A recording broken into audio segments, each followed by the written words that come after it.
Trump just made the most dangerous national security decision of his presidency.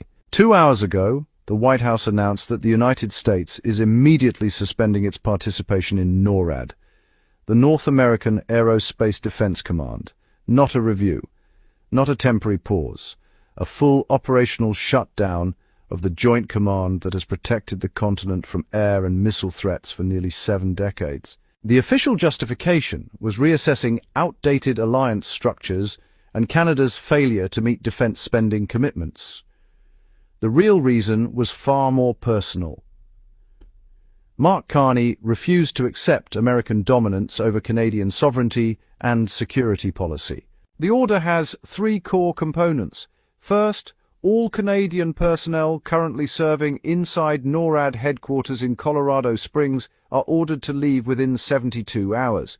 Second, all real-time intelligence sharing, radar data, and early warning systems between the 2 countries are cut off effective immediately. Third, joint air patrols, missile warning protocols, and integrated command structures are suspended. The continental defense shield that both countries relied on is, for all practical purposes, gone. The White House expected Canada to panic. They expected Carney to call within the hour and offer increased defense spending, new basing rights, or political concessions in exchange for restoring the alliance. They expected Canadian generals and opposition leaders to pressure Ottawa into submission. That is how these confrontations were supposed to unfold. Now, here is what Carney actually did. 41 minutes after the announcement, Mark Carney walked into an emergency session of the House of Commons. No notes, no teleprompter. He stood at the podium and delivered an 18-minute response that left the chamber completely silent when he finished. He opened with one sentence. Canada did not choose to end this alliance, but Canada will not beg to remain in it under unequal terms. Then he announced 4 countermeasures, each more strategically damaging than the last. First, Canada is immediately activating contingency protocols with the United Kingdom, Australia, and several European partners for independent aerospace surveillance and early warning coverage over Canadian territory. These arrangements were quietly negotiated over the past year and are now fully operational.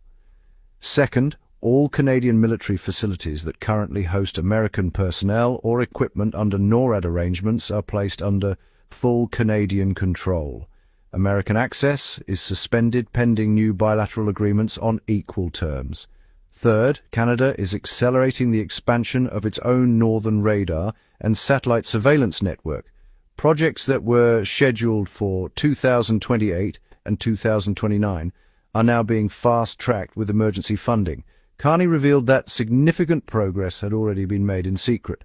Fourth, and this is the measure that truly stunned the Pentagon, Carney announced that Canada is opening formal discussions with the European Union and select Indo-Pacific partners on a new multilateral Arctic and aerospace security framework that deliberately does not include the United States as a controlling partner.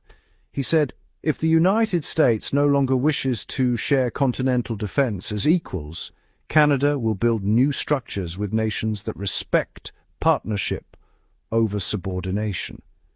The chamber rose in a standing ovation.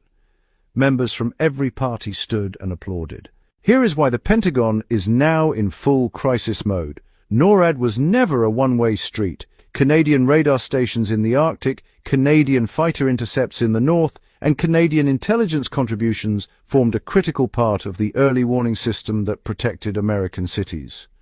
Removing Canada from the equation creates immediate coverage gaps across the polar approaches, the exact direction from which the most serious long-range threats would come.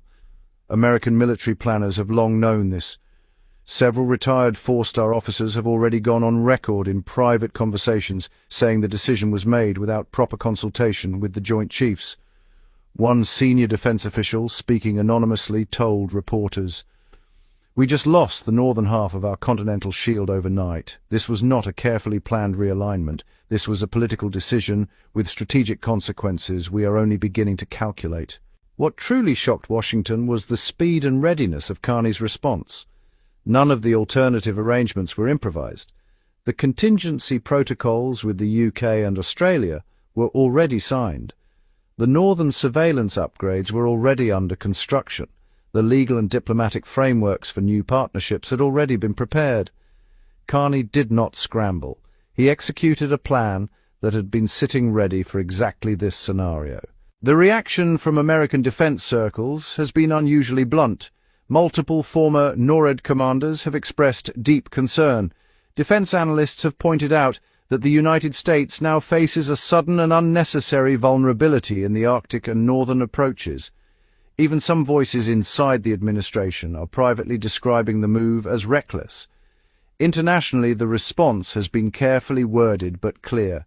The United Kingdom and Australia issued statements noting their existing defence ties with Canada. Several European governments expressed support for Canada's right to pursue independent security arrangements. The message is unmistakable. Canada is not isolated. So where does this go? Trump has three paths, and honestly none of them are attractive. He can enforce the full suspension and accept a permanent gap in continental defence coverage. He can quietly walk the decision back and absorb the political cost of reversing course after Carney's very public and highly effective response. Or he can escalate further, risking a broader rupture in the most successful military partnership the United States has ever maintained with an ally. Every option carries serious costs for the United States, and Carney knows it. There is already quiet discussion in Washington about a face-saving restoration of limited cooperation. But Carney has stated clearly that any future arrangement must be based on equal partnership, not American unilateral control. That means the White House would have to reverse its position before meaningful talks can even begin. 2 hours ago, the White House believed it was asserting dominance. 2 hours later, the Pentagon is left calculating the strategic damage. Trump wanted submission. He received a prepared counterstrike. He wanted Canada to accept junior status. He encountered a government that had already built alternatives. He wanted to prove America could end the alliance on its own terms. Instead, he proved that Canada was ready to walk away and build something new. Mark Carney is no longer reacting to Trump's moves. He is executing a strategy that was prepared long before the order was signed. And for the first time in a very long time, the United States does not appear to have a clear next step. If this opened your eyes, smash that like button, share it with someone who needs to understand what just happened, and subscribe so you do not miss the next development in this rapidly escalating confrontation.